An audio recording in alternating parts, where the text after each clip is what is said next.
Hello and welcome to our live news update. I am Tante Azal. The headlines. Group protest against Peter Obi warns him on deceiving the youth. ECOWAS envoy storms Aso Rock Villa. And on the foreign scene, China says African countries want industrialization over infrastructure. In sport, Toby Amusan qualifies for semi-finals in Budapest. And in entertainment, Burna Boy speaks on why he's grateful Fela didn't exist in this generation. Alive TV. Thanks for joining. The newly appointed Minister of Education, Professor Tahir Mamman, and the Minister of State for Education, Dr. Yusuf Sununu, have resumed duty after their swearing in by President Bola Tinubu. The ministers were received in office by the Permanent Secretary of the Ministry, Andrew David Adejo, and other heads of education parastatals and agencies, amongst others, in Abuja.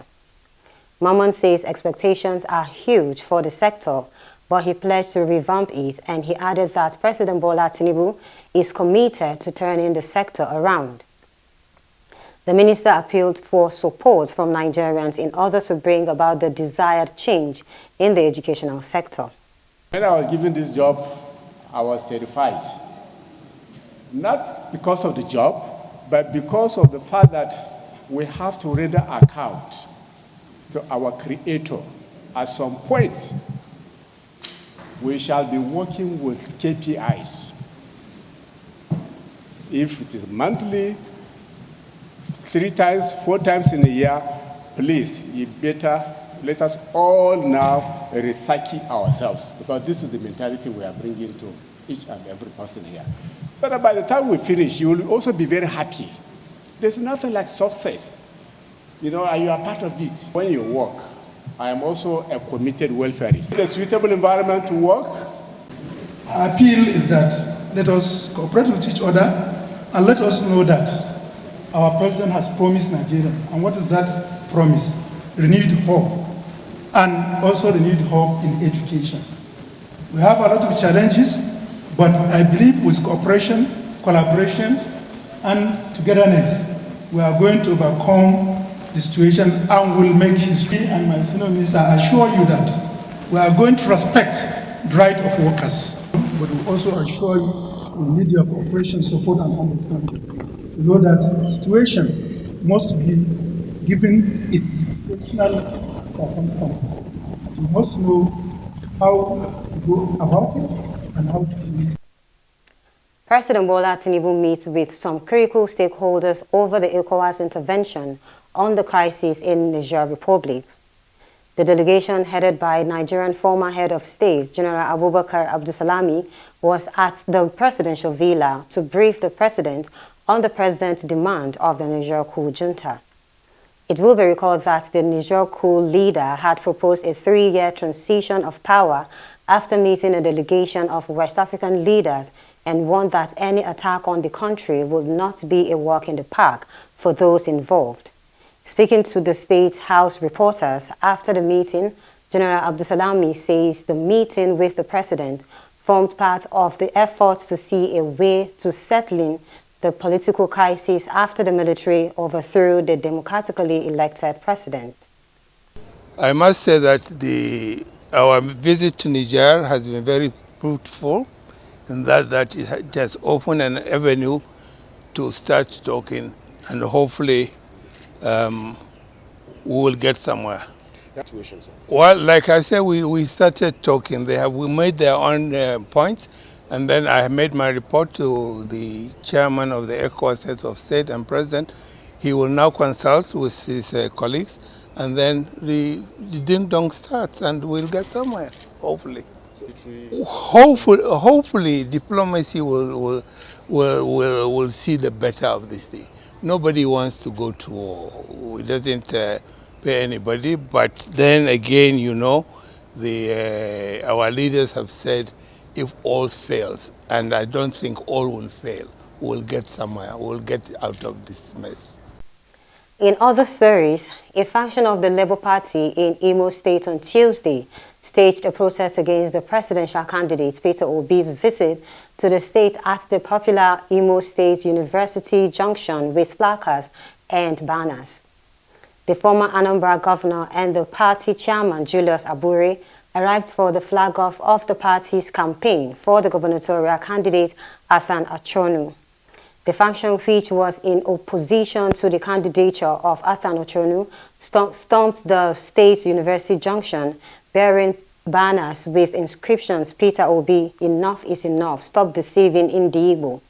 However, the party during the campaign flag-off of its candidate for the Imo election at the Kanu Wonko Stadium in Owerri, the Imo capital, on Tuesday, cleared the air.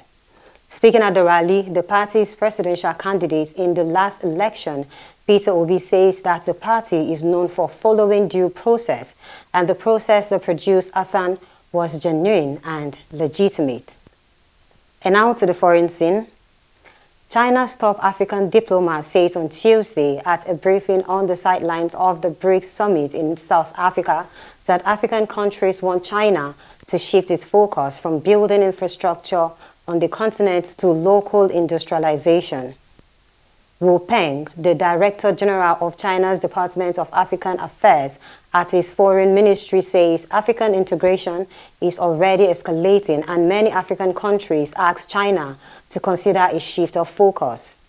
Wu says the change was needed, especially considering the African Continental Free Trade Agreement, which was launched at the start of 2021, and it is intended to enable African countries to trade tariff-free in future.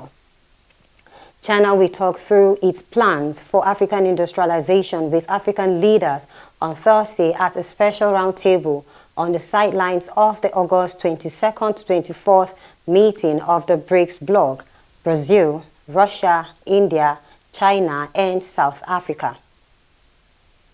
In sports, Toby Amusan, who is currently the world champion and record holder of the 100-meter women's hurdles, has qualified for the semi-finals of the 2023 World Athletics Championships in Budapest.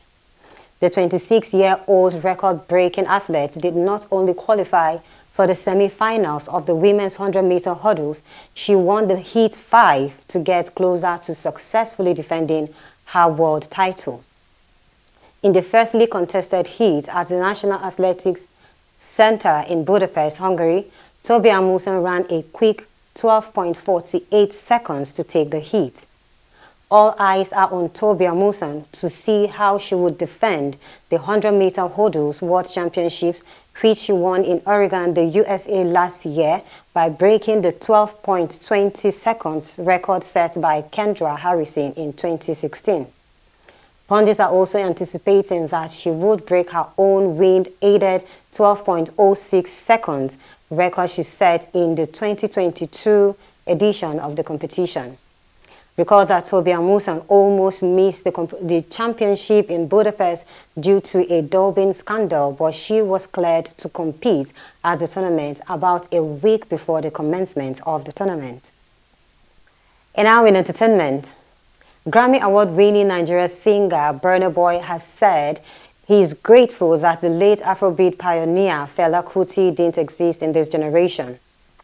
The Last Crooner says in a recent interview, it was good that Fela existed for the period he did, allowing him to pass on the messages his songs carry and explore the music space extensively.